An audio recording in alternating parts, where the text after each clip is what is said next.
Ramai orang di luar sana, netizen yang mula mempersoalkan apa sebenarnya istimewanya Najib karena sehingga kini baru menghampiri sebulan di penjara, macam-macam sudah yang berlaku dengan Najib. Najib. Tak habis-habis kita ratib Najib. Hari ini ulasan ini bertajuk Jail Tempat Menebus Dosa, Bukan Berselesa. Hospital Kuala Lumpur adalah antara hospital tertua, terbesar dan terlengkap di Malaysia. Ubat generik adalah sama dari segi ramuan dengan ubat berjenama, tetapi ia lebih murah.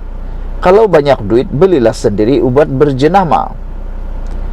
Hospital Kuala Lumpur dibina pada 1870. Justru tidak hairanlah kalau hari ini ada bermacam-macam pakar di situ. Cakap saja sakit apa, adalah doktor untuk mengubatinya. Kalau seseorang mengadu sakit perut atau usus dan terkenal pula macam Najib Razak bos kamu, dia akan dirawat oleh pakar gastroenterologi. Bagi pesakit biasa, selalunya yang buat pemeriksaan dulu ialah doktor perubatan am atau general GP. Apabila sah masalahnya serius, barulah pesakit tersebut dirujuk kepada doktor pakar. Katakan ahli gastroenterologi terbabit tidak jumpa apa-apa masalah serius, dia prescribe lah ubat biasa macam ubat gastrik atau kembung dan pesakit disuruh balik. Tapi kalau dengan tidak semana-mana seseorang itu berasa sakit leher dan belakang, pakar ortopedik pula akan periksa.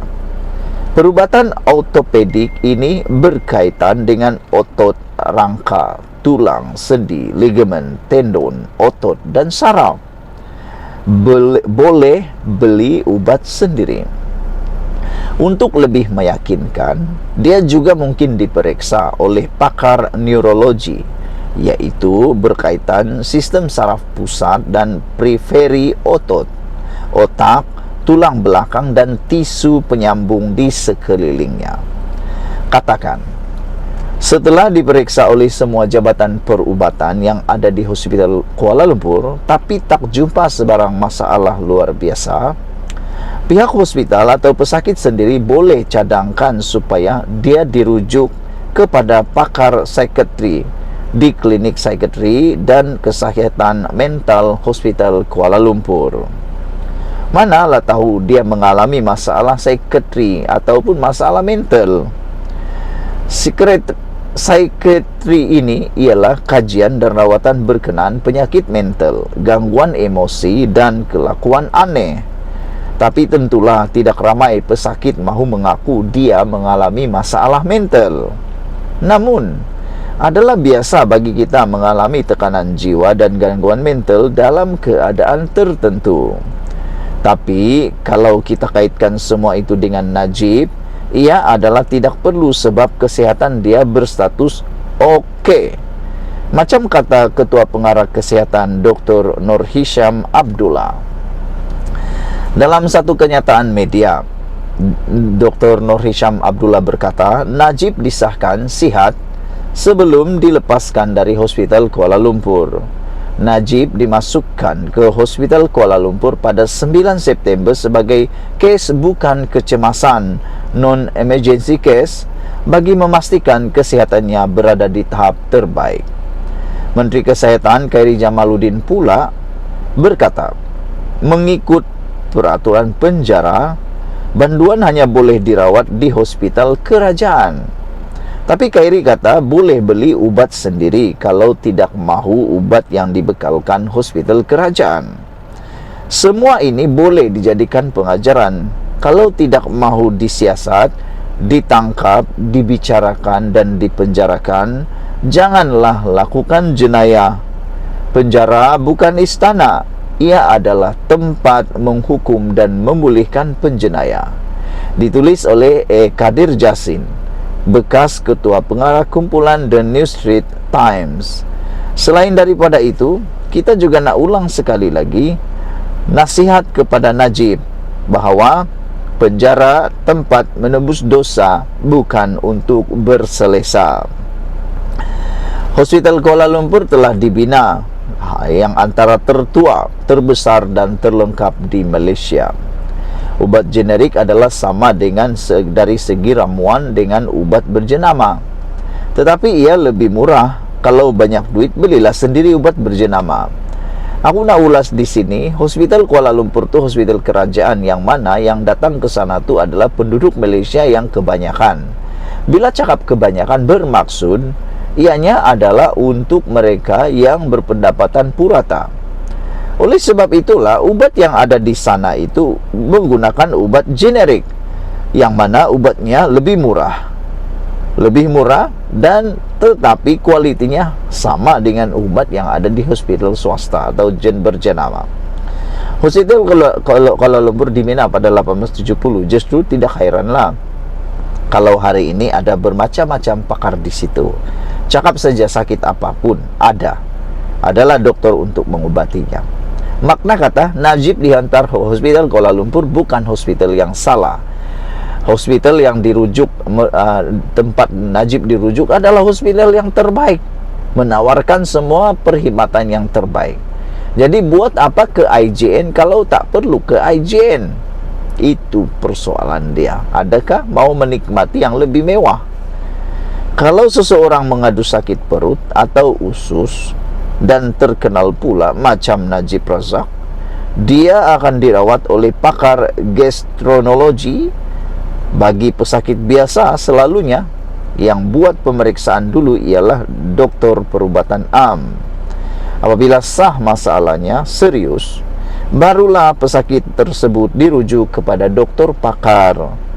Katakanlah ahli gastroenterologi terbabit tidak jumpa apa-apa masalah, dia akan diberikan ubat biasa, ataupun doktor akan cadangkan ubat biasa macam ubat gastrik dan kembung perut, dan pesakit disuruh balik. Macam yang kita pernah lalui. Siapa yang pernah pergi hospital kerajaan pasti tahu itu. Itulah yang kita lalui. Kita akan diberi ubat biasa dan kita akan disuruh balik kalau tidak masalah yang besar. Tapi kalau dengan tidak semana-mana seseorang itu tiba-tiba berasa sakit leher dan sakit belakang, pakar ortopedik pula akan periksa. Perubatan ortopedik berkaitan dengan otot dan sebagainya. Boleh beli ubat sendiri. Rupa-rupanya aku pun baru tahu hari ini Najib boleh membeli ubat sendiri di hospital atau klinik yang biasa dia beli, dan keluarganya boleh hantar dengan syarat ubat itu akan diperiksa terlebih dahulu oleh pihak penjara. Untuk lebih meyakinkan, dia juga mungkin diperiksa oleh pakar neurologi, yaitu berkaitan sistem saraf pusat dan periferi, tulang belakang dan tisu penyambung di sekelilingnya. Katakan, setelah diperiksa oleh semua jabatan perubatan yang ada di Hospital Kuala Lumpur, tapi tidak jumpa sebarang masalah luar biasa, pihak hospital atau pesakit sendiri boleh cadangkan supaya dia dirujuk kepada pakar psikiatri di klinik psikiatrik atau kesihatan mental di Kuala Lumpur. Wah, di Hospital Kuala Lumpur juga mempunyai pakar berkaitan dengan penyakit mental atau gangguan emosi atau kelakuan aneh. Tapi tentulah tidak ramai mahu mengaku dia mengalami masalah mental. Persoalannya hari ini ialah, adakah sebenarnya Najib dalam golongan mengalami tekanan mental ataupun masalah mental atau gangguan emosi atau kelakuan aneh? Ialah kita semua tahu Najib telah dihumban, meringkuk di penjara yang boleh menyebabkan beliau mengalami gangguan emosi dan gangguan mental yang amat serius. Menjadi persoalan sekarang, adakah Najib sakit itu kerana adanya gangguan mental yang keterlaluan terhadap Najib? Namun biasalah, tidak ada seorang pun mahu mengaku dia mengalami masalah mental. Namun adalah biasa bagi kita mengalami tekanan jiwa dan gangguan mental dalam keadaan tertentu.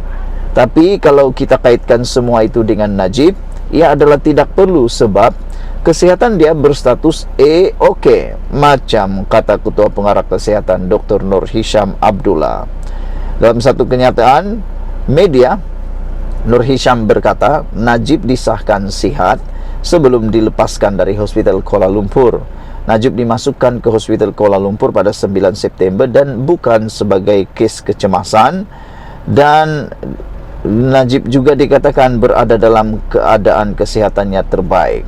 Menteri Kesehatan Khairy Jamaluddin pula berkata, mengikut peraturan penjara, banduan hanya boleh dirawat di hospital kerajaan. Jadi jangan pula keluarga Najib pandai-pandai pula nak meminta pula Najib dipindahkan ke hospital swasta pula, sebab banduan-banduan hanya boleh pergi ke hospital kerajaan.